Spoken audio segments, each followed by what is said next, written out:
नमस्कार. आज आपण ओल्या हळदीचं लोणचं बनवणार आहे. त्याच्यासाठी काय काय साहित्य लागणार आहे हे बघा. ओली हळद घेतली, लिंबूचा रस, हिरवी मिरची कापून घेतली, स्वच्छ धुवून पुसून. ही राई आहे, काळी राई. ही राईची डाळ आहे, ही मेथी आहे, मीठ, आल्याचं किस केलेलं आहे. त्याच्यासाठी मी हळद स्वच्छ धुवून पुसून घेतली आणि अशी किसून सालून घेतली. आणि हे तेल एवढं लागणार नाही. मी 2-3 वाट्या तेल टाकेल. तेल बुडस्तोपर्यंत तेल टाकलं तर लोणचं खराब होत नाही. हे बघा, अशी किसून घेतली मी हळद. अशी साल काढून घेतली आणि असे तुकडे करून घेतले तिचे. आता आपण पुढची रेसिपी करू. आता हा मसाला मी हे सगळं भाजून घेते.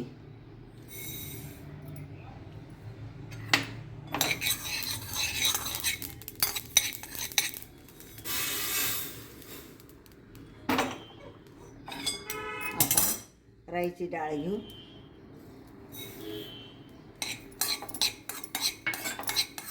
राईची डाळ फक्त थोडंसं त्याच्यात पाण्याचा अंश ओलावा असेल तेवढ्यासाठी गरम करून घ्यायची फक्त.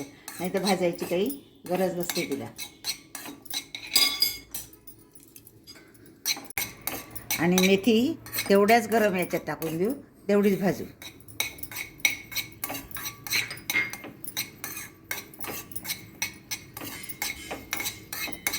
आता तेवढं झाली भाजी.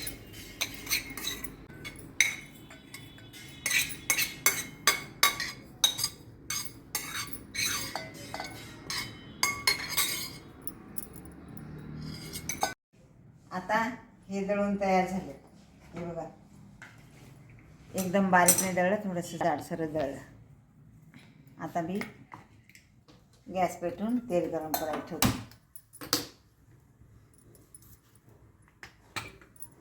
आता आपण तेल गरम करून घेऊ.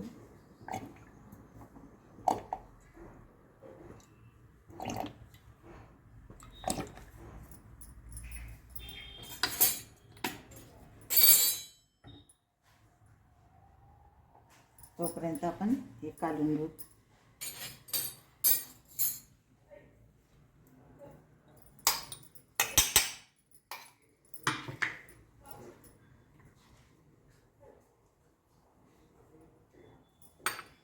आल्याचे तुकडे टाकतो, मिरची टाकतो आणि मीठ.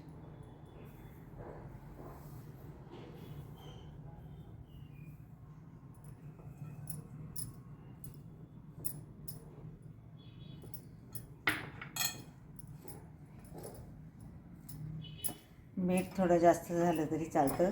मिठामुळे लोणचं छान मुरतं आणि छान टिकतं पण. आता हे अर्धा किलो हळद, आतपाव आलं, 100 ग्रॅम मिरची, 4 चमचे मोहरी, 4 चमचे मोहरीची डाळ, 4 चमचे मीठ, त्याच्यातून थोडं मी उरून ठेवलं, आणि 1 वाटीभर लिंबाचा रस.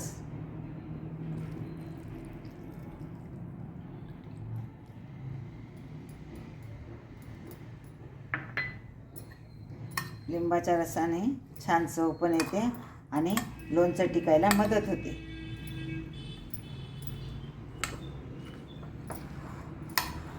आता हे तेल गरम होऊ देऊ आणि गार झाल्यावर ह्या लोणच्यामध्ये आपण टाकू. गार झाल्यावर मग याच्यात टाकू.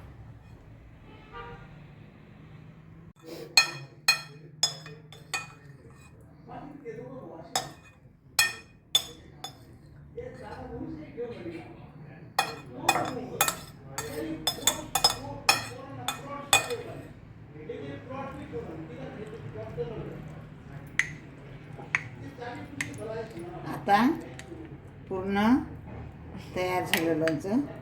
आता हे 1 दिवस आपण उन्हात ठेवू आणि वर्षभर हे लोणचं खराब होणार नाही.